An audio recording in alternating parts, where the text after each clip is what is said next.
Family benefit card అంటే ఏమిటి, దీనికి ఎవరు అర్హులు, ఎలా అప్లై చేసుకోవాలి, ఏంటి అనేది పూర్తిగా ఈ వీడియోలో వివరంగా తెలుసుకుందాం. స్కిప్ చేయకుండా చూసేయండి. ఫ్రీగా 20,000 రూపాయలు ఇచ్చే ఈ పథకం గురించి చాలామందికి తెలియదు. కోట్ల రూపాయల్లో లాస్ అవుతున్నారు తెలియక. అయితే కేంద్ర ప్రభుత్వం సామాన్యులకు ఆదుకోవడం కోసం ఓ పథకం తీసుకొచ్చింది.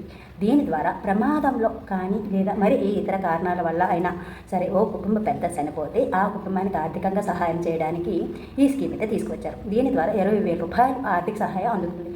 అయితే చాలామందికి ఈ పథకం గురించి తెలియదు. అయితే దీనికి ఎలా దరఖాస్తు చేసుకోవాలో తెలియాలంటే ఈ వీడియో పూర్తిగా చూసేయండి. అయితే కేంద్ర రాష్ట్ర ప్రభుత్వాలు బడుగు బలహీన వర్గాల వారి సంక్షేమం కోసం అనేక పథకాలు ప్రవేశపెడుతూనే ఉంటాయి. అయితే వీటిల్లో చాలా స్కీముల గురించి సామాన్యులకే కాదు, పెద్ద పెద్ద ఉద్యోగాలు చేసేవారు కూడా తెలియకపోవచ్చు. అలాంటి ఓ పథకం గురించి ఇప్పుడు మనం తెలుసుకోబోతున్నాం. రోడ్డు ప్రమాదాల్లో లేదా ఇతర కారణాల వల్ల కుటుంబ పెద్ద ఒకవేళ మరణిస్తే ఆ ఫ్యామిలీ రోడ్డున పడకుండా ఆదుకోవడం కోసం కేంద్ర ప్రభుత్వం ఒక పథకాన్ని తీసుకువచ్చింది. దీని ద్వారా బాధిత కుటుంబానికి 20,000 రూపాయలు అయితే అందజేస్తారు. అయితే ఈ స్కీమ్ గురించి పూర్తిగా తెలియాలంటే, ఎక్కడ అప్లై చేసుకోవాలో తెలియాలంటే ఆ పథకం అసలు ఏంటి, దానికి సంబంధించిన పూర్తి వివరాలు చూద్దాం. దురదృష్టవశాత్తు ఏదైనా రోడ్డు ప్రమాదంలో కానీ లేదా మరి ఏ ఇతర కారణాల వల్ల అయినా సరే కుటుంబ పెద్ద కొన్న మోస్తే మిగతా వారి సంగతి చెప్పడానికి ఉండదు. కుటుంబం రోడ్డున పడుతుంది. అలాంటి వారిని ఆదుకోవడం కోసం కేంద్ర ప్రభుత్వం జాతీయ కుటుంబ ప్రయోజన పథకం అంటే NFBS స్కీమ్ని తీసుకువచ్చింది. దీని ద్వారా ఆ బాధిత కుటుంబాలకు 20,000 రూపాయలు ఆర్థిక సహాయం అందజేస్తుంది.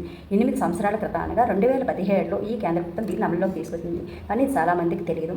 అయితే ఈ పథకం కింద ప్రతి సంవత్సరం గరిష్టంగా 7,794 మందికి 20,000 రూపాయలు సాయం చేసేందుకు అవకాశం ఉంటుంది. కాబట్టి ఈ పథకం గురించి అందరూ తెలుసుకోవాల్సిందే. గ్రామ మండల స్థాయిలో అధికారులు దీనిపై తగినంత అవగాహన కూడా కల్పించకపోవడం వల్లే అర్హులైనప్పటికీ చాలామంది ఈ పథకం ద్వారా లబ్ధి పొందలేకపోతున్నారు. పథకానికి తగినట్లుగా సరిపడా దరఖాస్తులు లేక సెర్ప్ వద్ద 60 కోట్ల నిధులు అలాగే ఉన్నాయంట.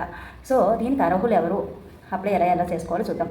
గ్రామాల్లో పట్టణాల్లో నివాసం ఉంటున్న రైతు కూలీలు, అలానే చిన్న చిత్తగా పనులు చేసుకునే కార్మికులు, దారిద్ర్య రేఖకు దిగువన ఉన్నవారు మాత్రం ఈ పథకానికి అర్హులు. పూర్తిగా దారిద్ర్య రేఖకు దిగువన ఉన్నవాళ్ళు ఈ పథకం ద్వారా లబ్ధి పొందాలంటే చనిపోయిన వారి వయసు 18 నుంచి 60,000 లోపు అయితే ఉండాలి.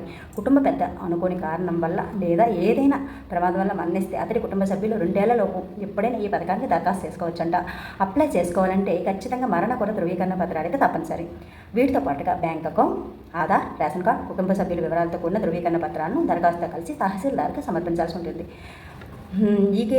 ఐకేపీ రెవెన్యూ అధికారులు ఈ దరఖాస్తును విచారించి ఆ తర్వాత RTOకి పంపుతారంట.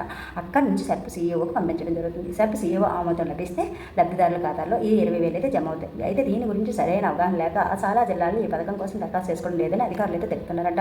0 అప్లికేషన్లు కూడా వస్తున్నాయంట.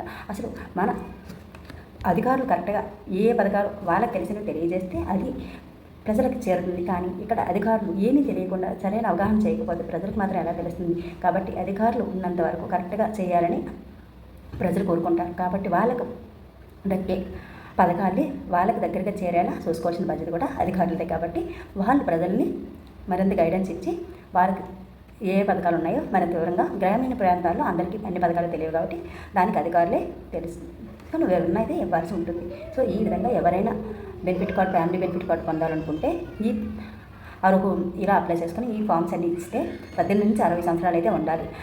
ఇవి మిగతా కార్డ్స్ అన్ని ఇవన్నీ తప్పనిసరి bank account, Aadhaar, ration card ఇవన్నీ కామన్గా కుటుంబ సభ్యుల వివరాలు అన్నీ, అలాగే మరణ ధృవీకరణ పత్రం కూడా తప్పనిసరిగా వాళ్ళకి ఇవ్వాల్సి ఉంటుంది. సో ఈ విధంగా అయ్యాక వాళ్ళంతా ఆమోదం చేసి మన అకౌంట్లో 2 సంవత్సరాలలోపు ఎప్పుడైనా ఆ 20,000 అనేది వేయడం జరుగుతుంది. సో ఈ వీడియో కానీ మీకు ఉపయోగపడినట్లయితే ప్లీజ్ సబ్స్క్రైబ్ చేసుకొని లైక్ చేయండి, షేర్ చేయండి, కామెంట్ చేయండి.